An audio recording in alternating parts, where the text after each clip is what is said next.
Welcome to Women Kicking Glass, the only radio show on OC Talk Radio dedicated to empowering women to be the best leaders they can be in any endeavor they choose. Patty Grimm is our host and interviews top women in a variety of fields to help women grow, learn, and lean in together.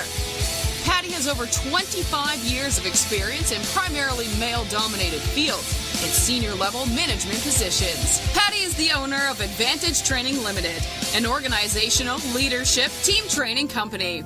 She recently released her new book for women called Quiet Women Never Changed History. Be strong, stand out, and stand up. With the subtitle, Let's Go Kick Some Glass. And that's what we're going to do this morning with some real glass kickers here in the room. Thanks, Paul. I am very excited to have Dr. Sandy Thomas with us. She is the director of the Global Center for Women and Justice at Vanguard University. We're going to talk about a very important topic today that most people, I think, in the U.S. are not aware how big this issue is. We're going to talk about human trafficking. It's much larger than I think any of us ever imagined, and it's right at our doorstep and around our corner and in our food courts and shopping centers happening all the time. So Sandy Morgan is recognized globally for her expertise on combating human trafficking and working to end violence against women.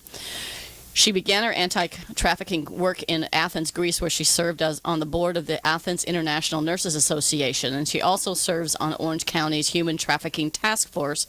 And she returned full-time now to Vanguard University in order to expand global and capacity for research, education, advocacy, and directly related to the exploitation of women and children. I would ask our audience if you could raise your hand out there, how many of you actually realize how big of a problem this is in the U.S.? And I think most people would be shocked and surprised at how large this issue is. In fact, I was making a presentation last week to the Small Business Administration, and that day, the day I was making a presentation on women's empowerment, I picked up the Orange County Register, and here's 2 articles on human trafficking, and Sandy was part of that coalition that was going on.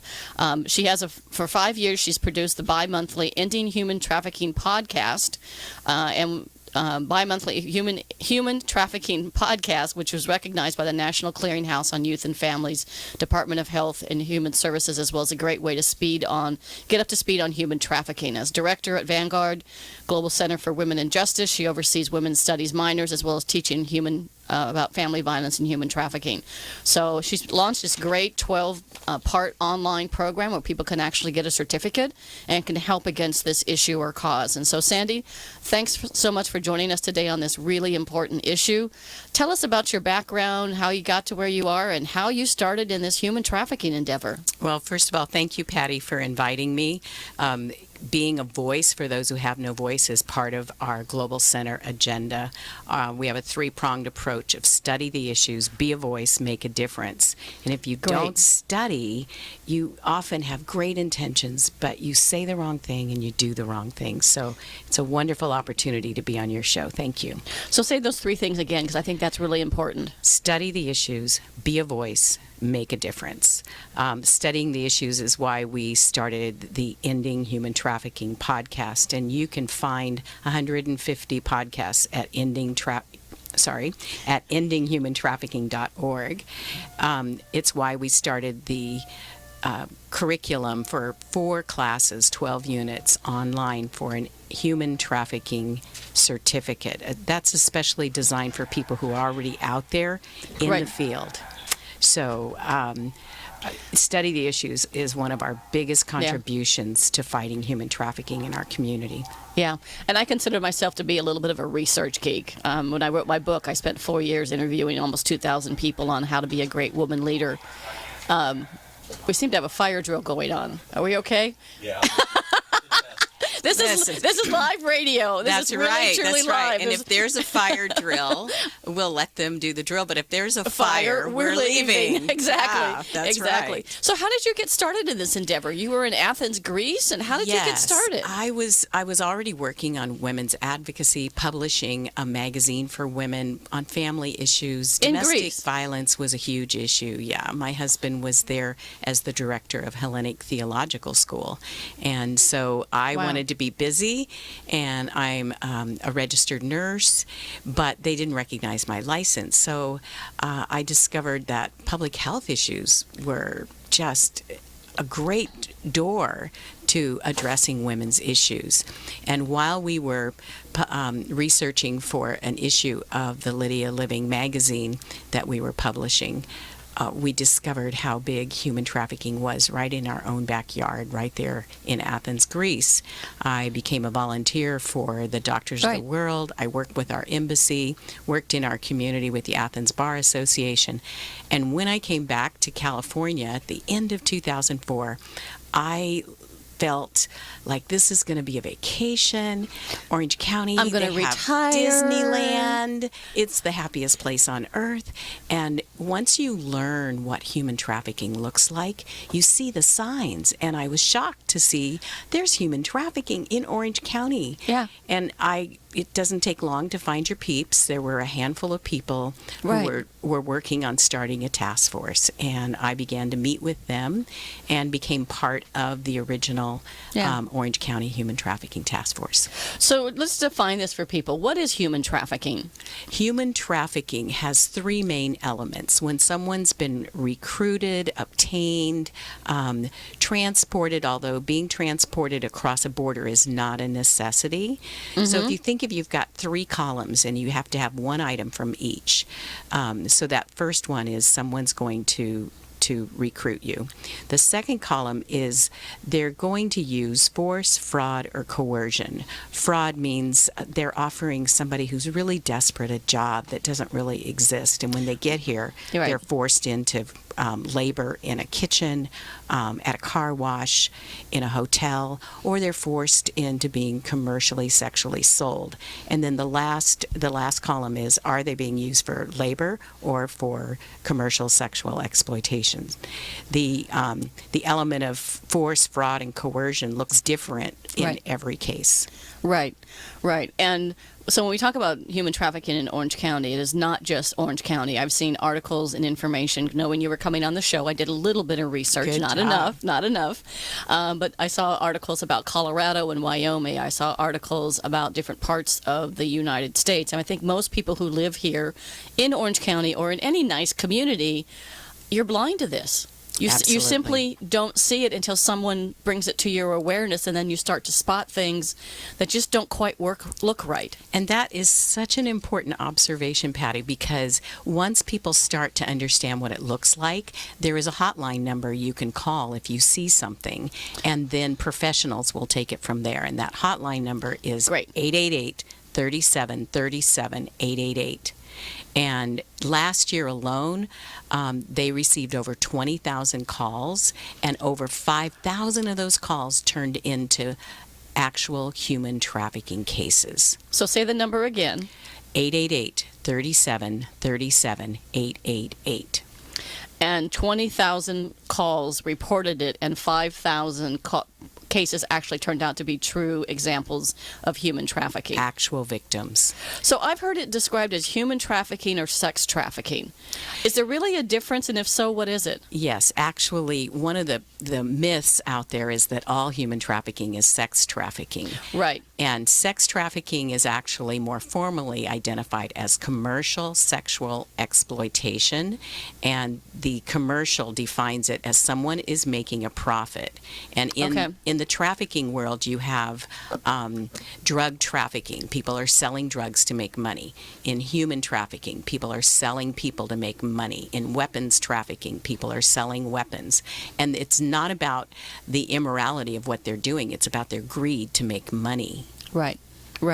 And so in human trafficking, there are two things. Labor trafficking. So someone uses you as literally a slave. It's modern. It's 2017 version of slavery.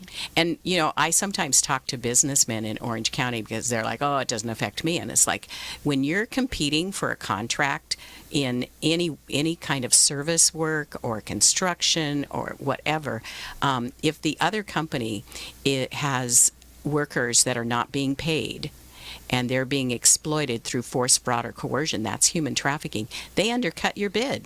So it becomes a business, has a business impact right here in Orange County. Right. So how prevalent is it in Orange County?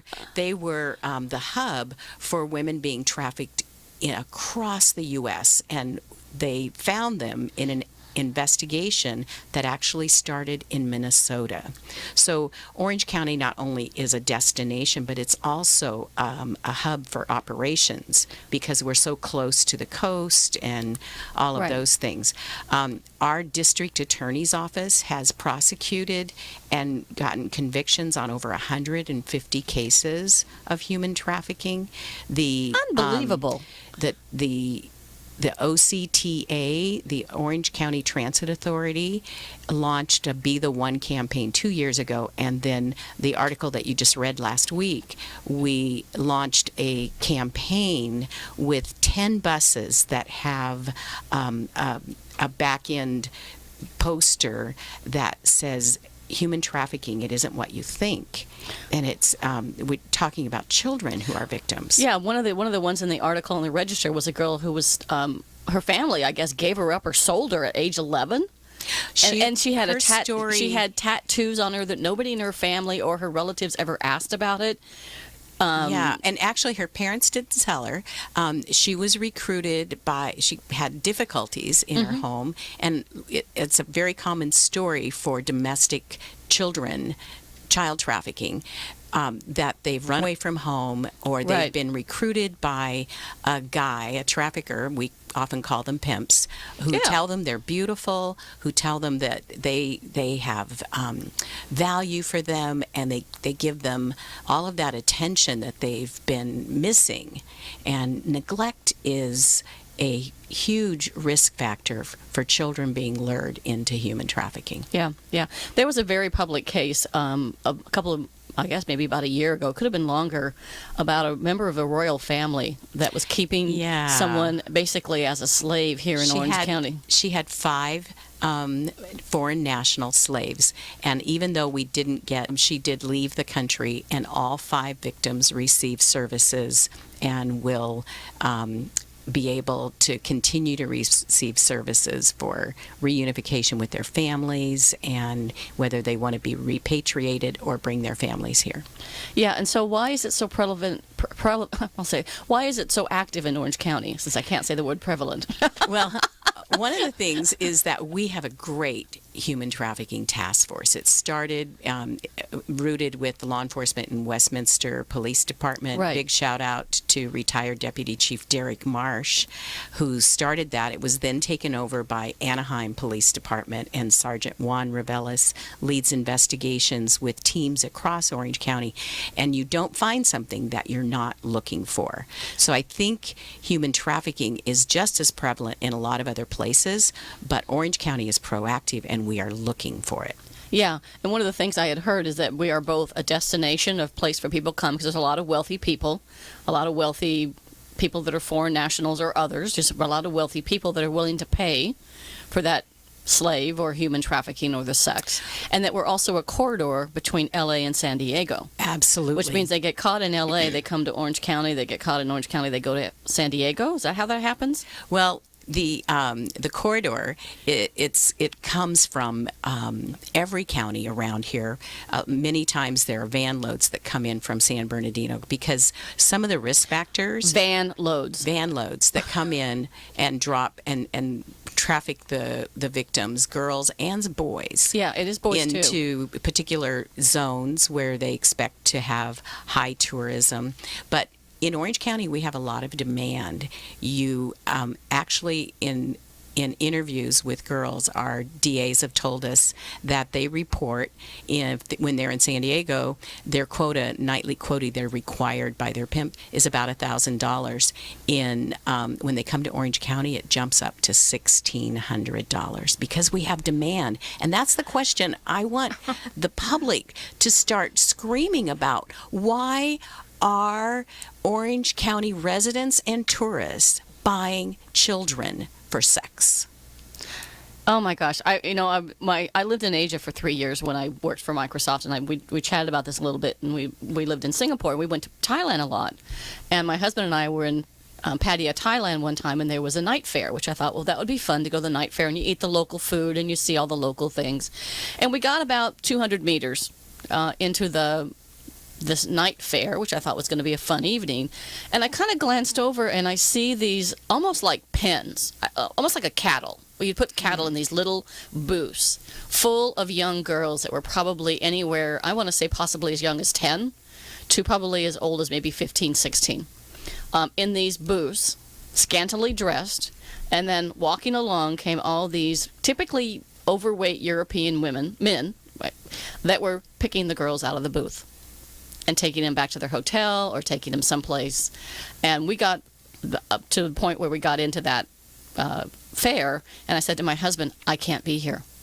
I didn't know what to do, how to report it. I'm in a foreign country. I just said, I can't be here and see this. And so we went, and I've never forgotten that. And to see, and to know that's happening in the U.S. And we have a just law. really pisses me off.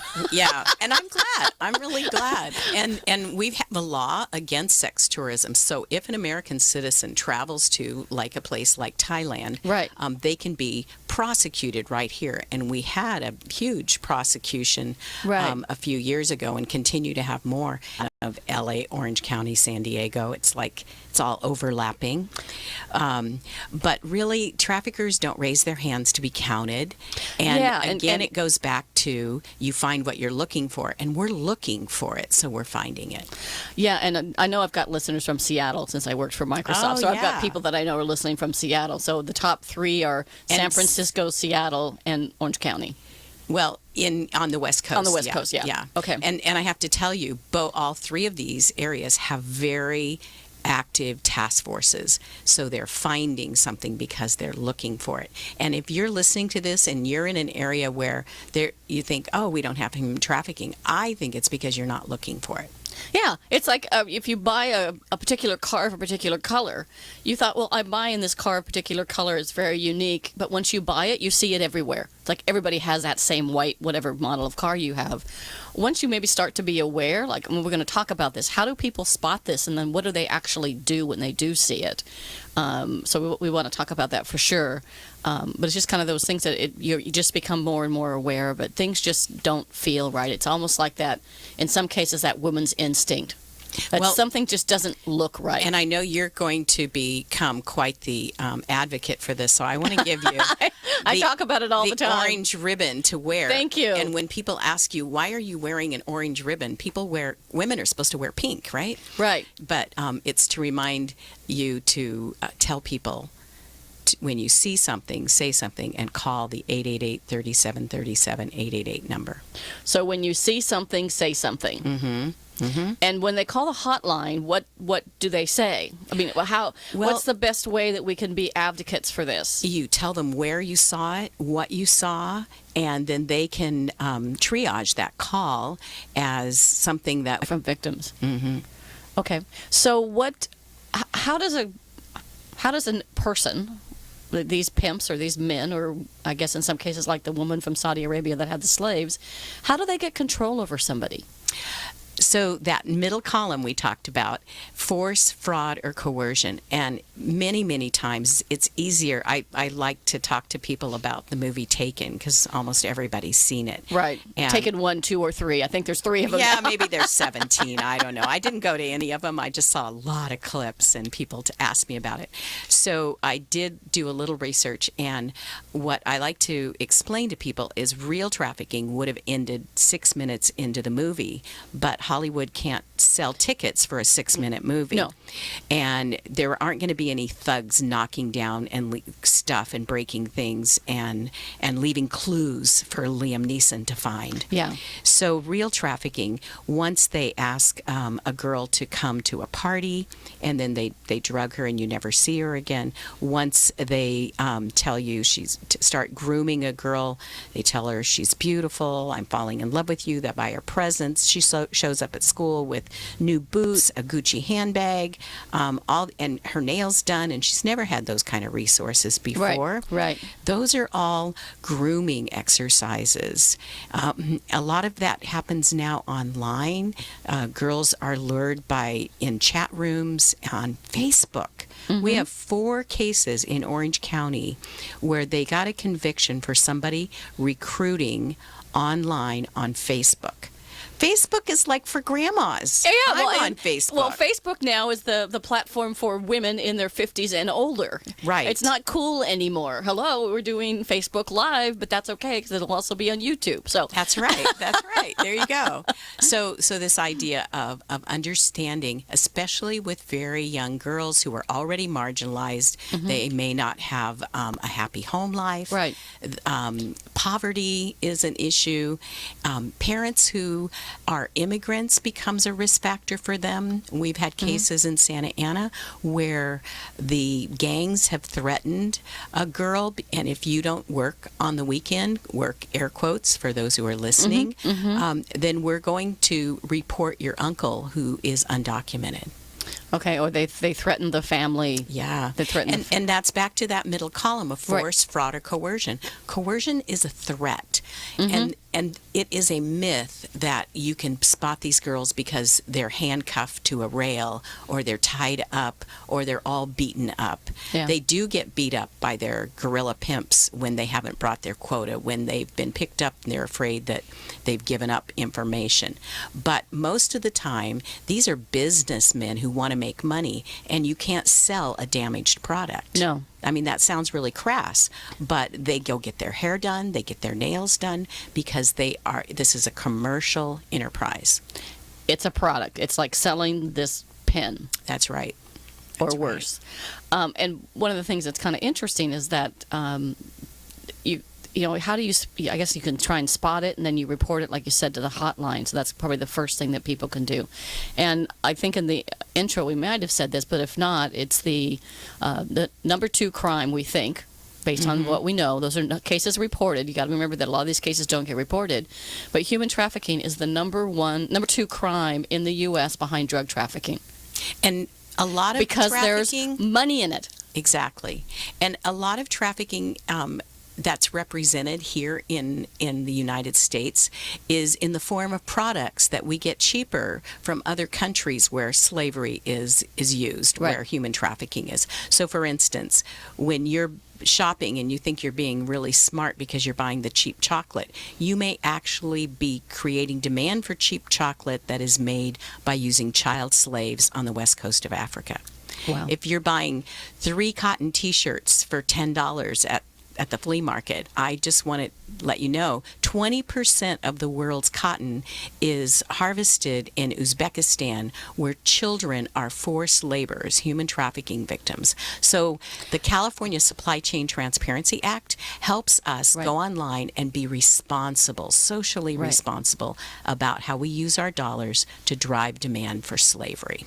Okay. Great point. So a couple things. We're going to take a quick commercial break. Okay. But what's the hotline number again? How do we get in touch with you or Vanguard about the Global Center for Women and Justice? And then we'll take a commercial break. We'll come back, and I want you to tell the story about the girl we talked about on the phone the other day. Okay. You can go to vanguard.edu/research/GCWJ, Global Center for Women and Justice. You can access our podcast at endinghumantrafficking.org. All one word, endinghumantrafficking.org. You can call our office at 714-966-6360. 714-966-6360. Okay, great. We'll take a quick commercial, and we'll continue on this very, very important topic that we're creating more awareness today, which is perfect. Now we need to take the next step. Okay. Thank you, Patty. Thank you. Imagine what it would feel like to lose everything. Your job, your home, your family, your dignity. This has happened to thousands of the men, women, veterans, and young adults we serve at Working Wardrobes. What do we do to help? We provide career development services, life skills workshops, job skills training. We provide the perfect interview outfit, and we get clients placed in jobs. Call Working Wardrobes, 714-210-2460. Donate, volunteer, invest, hire. When it comes to pioneers in their respective industries, we all know the Apples, Starbucks, and Trader Joe's of the world. In the realm of recruiting, Decision Toolbox is the industry's best-kept secret. with 90% of their business from referrals and repeat customers. For over 20 years, Decision Toolbox's U.S.-based team of recruiters, sourcers, professional writers, quality personnel, and tech support has perfected a Six Sigma approach to talent management. No matter the size of the project, Decision Toolbox delivers incredible results. A cost per hire less than half of what contingency firms charge, with the winning candidate presented in an average of 14 days, all with a 12-month candidate warranty. With results like that, Decision Toolbox won't be a secret for long. Visit us at www.dtoolbox.com for more information. Patty and her guests. I just have to say I'm sitting here dumbfounded listening to this whole conversation about the size of the issue and the fact that it goes beyond simply sex trafficking, which we assume there's some of, into just domestic labor trafficking. And then it extends worldwide because, gee, we think we're smart because we're buying all this cheap stuff and all we're doing is encouraging child labor or trafficking in some other country. Yeah, it's interesting. So this is Patty Grimm here with Dr. Sandy Morgan from Vanguard and the Center for Women and Human Justice. I'll get that out. Sandy and I were talking before the show about a particular case that just really tells a story that I think everybody needs to hear. So if you could talk about the individual in the case that happened recently. Well, the girl who was in the article about the CSEC launch of our OC Transport Authority, we have a poster with the hotline number again on 10 buses in Orange County, because you can be the one, that's the OCTA motto, to make a difference in a child's life. And Ori was one of the speakers at the press conference. Right. She is an articulate survivor voice now, but when she was 11 years old, she was recruited by a trafficker who identified her as being alone, being marginalized, and neglected, and he played on those emotional issues of a young person entering adolescence and told her she was beautiful, bought her presents, and groomed her, and then began using her for commercial sexual exploitation, selling her to people right here in Orange County. At 11 years old. That's right. And she was a trafficking victim from the time she was 11 to 15. And really, her restoration story is a collaborative that included our juvenile justice people, nonprofits, through Crittenden, through Orangewood, our human trafficking task force, our Orangewood Foundation.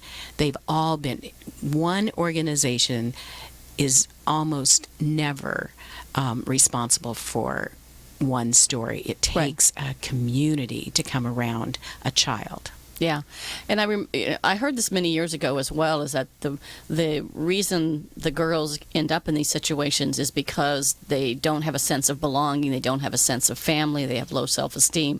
And I actually heard a little bit similar thing, that the reason young boys go into gangs is because they get that sense of family and identity they're not getting at home. Well, and is there a relation? Yeah, there is a correlation here. Yeah. The belonging is a big piece. Yeah. Gangs are a little bit different because in so many neighborhoods, they're your security. So you really don't have a choice about joining from a security perspective. Also, we've had some gangs evidence that one of their initiation rights, about 10 years ago, all the gang leaders that had been put in prison before all got out. And now, they're businessmen. They're not there to have an initiation where you have to shoot a cop or something. They want you to do something else that shows your subjugation to the gang. And one of the things they demanded was that boys entering the gang would turn a trick, actually sell themselves. And there's some literature that shows that about 16% of commercially sexually exploited children are boys. And we don't find them because we just don't expect that. We don't expect that. It's like you don't see it. You don't expect to see somebody in that way. And gangs have discovered that just like any business, they need to diversify. So they made money selling drugs. Now they make money selling sex. Selling sex. And weapons. So they do all three things. Yeah. Yeah. You've also talked about in California, California passed a law that actually kind of the way the wording of the law or something that happened ended up the death of a young girl who was trafficked? Oh my goodness, I'm so glad you brought that up. I'll probably cry talking about it, but You can't cry, because if you cry, I'm going to cry. I know. In 2014, a 17-year-old girl that was being trafficked, she was a victim of commercial sexual exploitation of children, CSEC. She was actually picked up, air quotes, rescued, in my community in Santa Ana. She was taken to a group home, and the perpetrator, the pimp, was jailed in Orange County. Our group homes are safe. People can't get in, but they're not secure, so she can walk away at any time. And our runaway rates are absolutely off the chart. So it wasn't long before she got a call and a threat against her family. And so she felt compelled. She had to leave. And that night she was murdered, and her body was found the next morning in front of a $1.something million home in Yorba Linda with 14 stab wounds. Now, what makes that currently, that was 2014, really relevant, Right. is that her case, the pimp was prosecuted, Right. and he teach the world to sing a song. It would be that these are not prostitutes. These are children who aren't even at age of consent to sign for to vote. Right. Let alone decide to sell themselves. And the definition of prostitution Right. involves personal agency to say, I want to do this. They are victims of sexual exploitation.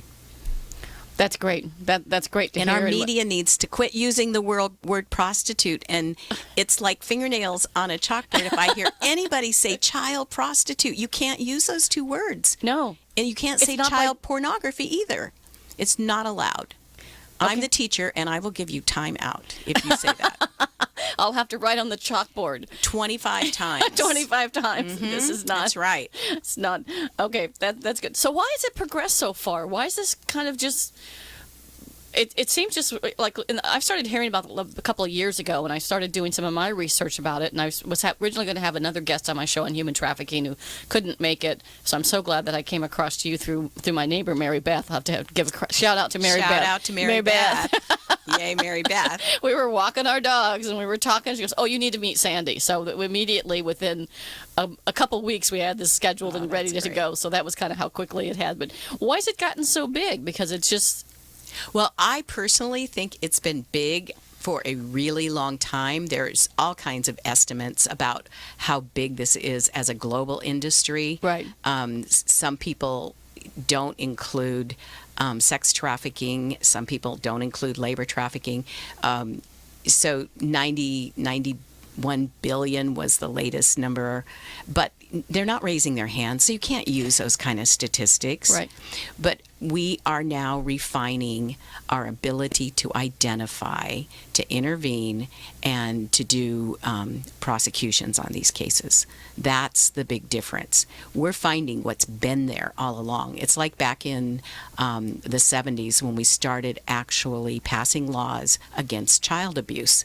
There, if you look at statistics on child abuse, you think, oh, back in the good old days, we didn't have child abuse. We just didn't have a law against it. It wasn't law, and it wasn't reported. Right. So we find what we look for, and Right. I think that if you look at this, when a task force gets funded, then that suddenly we start finding a lot more trafficking, and we're flipping the equation. We're saying, wow, there's so much more in it there now. It was there, we weren't looking for it.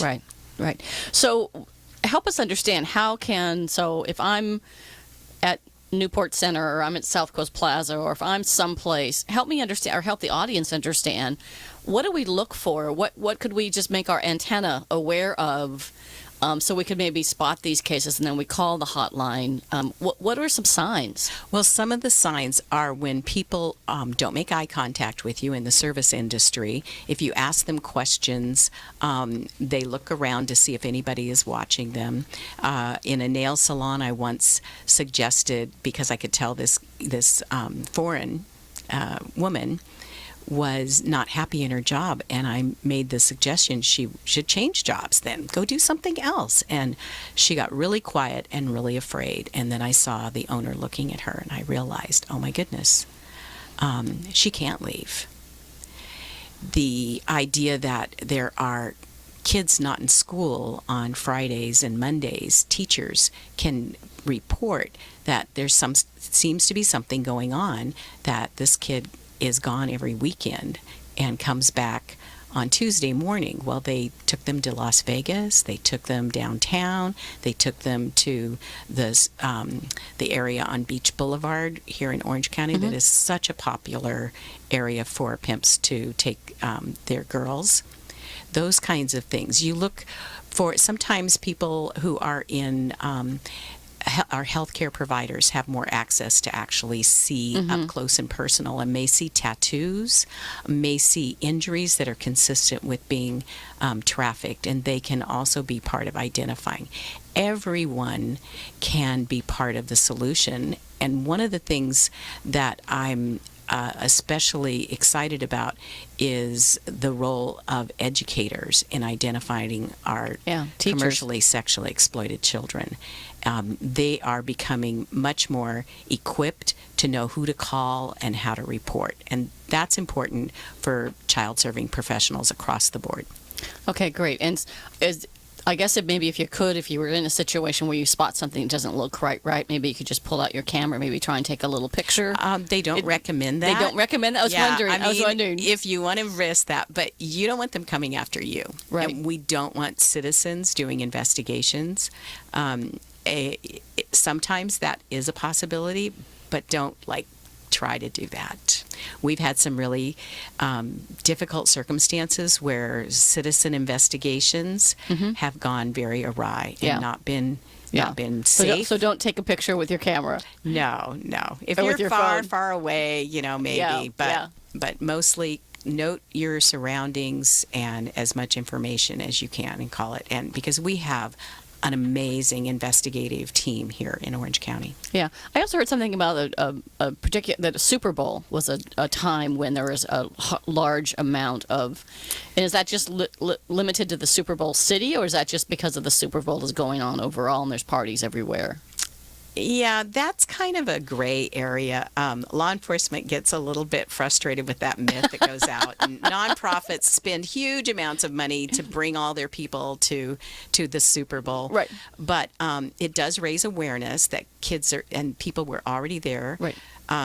There are lots of organizations involved, but law enforcement already has a network with FBI, Homeland Security, Sheriff's Department, and local law enforcement, and they beef up everything. They monitor the back page, the Facebook, the Twitter accounts where they're making dates, air quotes, and they do a lot of the arrests before the Super Bowl ever starts.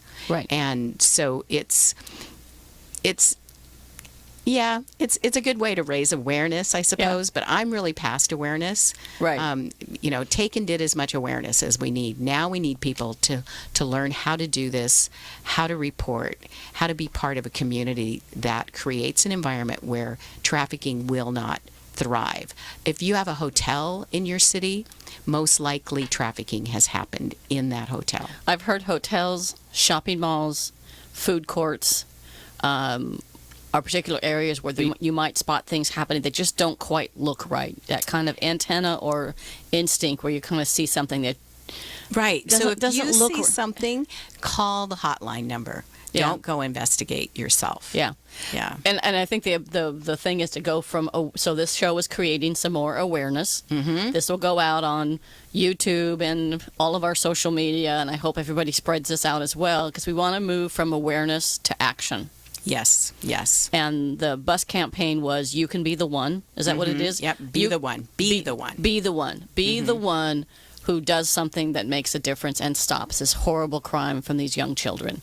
And if you are a child-serving professional or a professional in a social worker or law enforcement or some kind of public service organization, you are already positioned. My students want to be you. so that they can be on the front line of combating human trafficking. But Right. if you're already on the front line, get some education. There are opportunities through the Homeland Security Blue campaign. There are opportunities through Health and Human Services, and there's opportunities at Vanguard.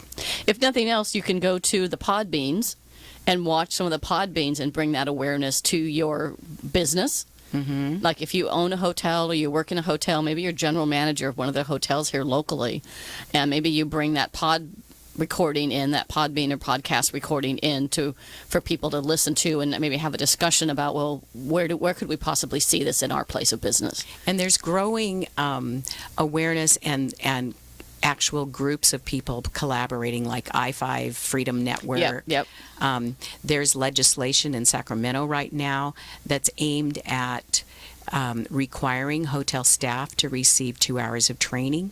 But it's a very complicated issue because you have to address privacy issues. Right. And a lot of the hotels have signed the code, which is an international agreement against trafficking, but those big name hotels often aren't actually running the local hotel. It's a franchise.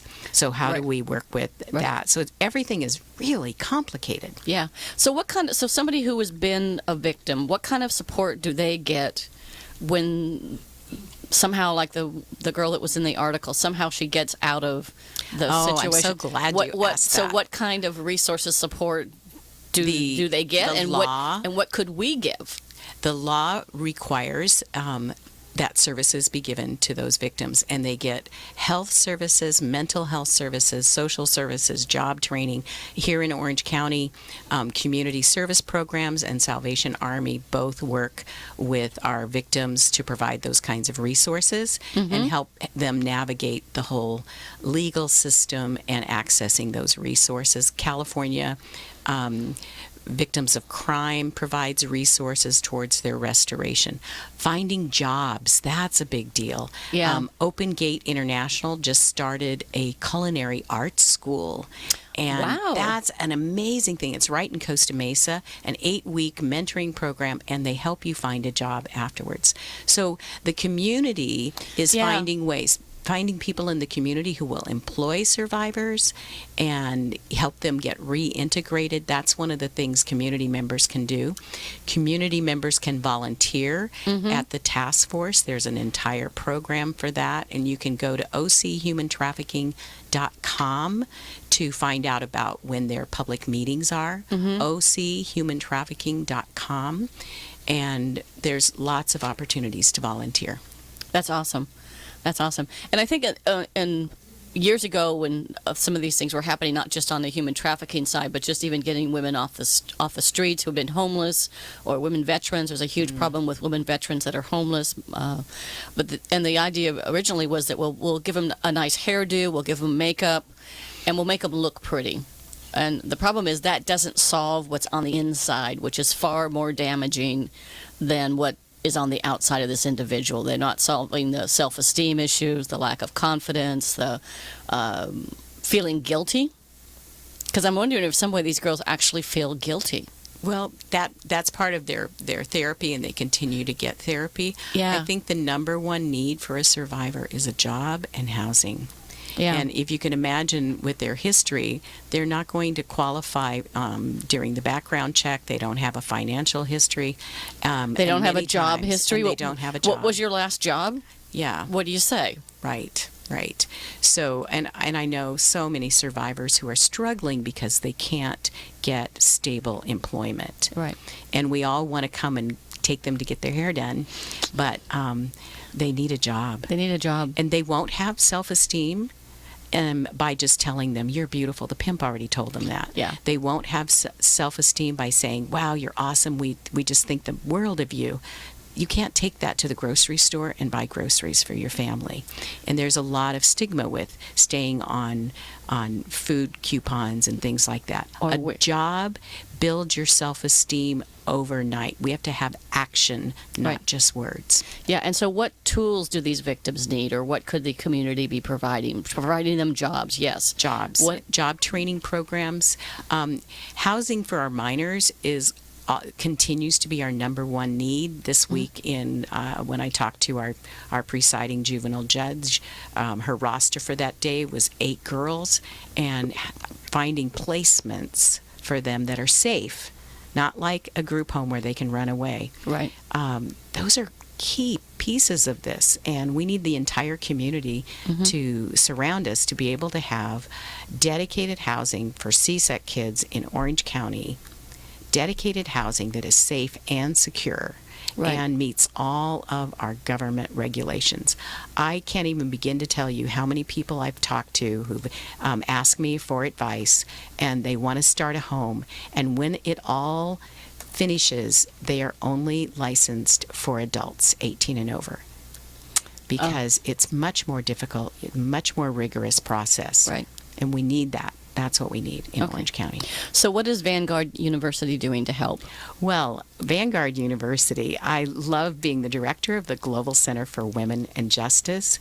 We get to help provide training. My background's pediatric nursing. My first victim of CSEC was a 14-year-old boy when I was on night shift in pediatrics. And so providing healthcare provider training in our local hospitals, I've been to almost every big chain, Hoag and St. Joseph's and UCI. So equipping our community, we offer the Ensured Justice Conference every March. It's March 2nd and 3rd in 2018, so that we can engage professionals in a 2-day conference so that they have an opportunity to study the issues with some of the most significant voices. We teach the classes for our undergrads, but now we've developed an accelerated online certificate, 7 weeks at a time. And there are 4 courses. And I tell you, you have to set aside time, because it's going to take you, you'll have 15 hours of homework every week. But we've got leaders who are completing that so that they can use their platform to do that.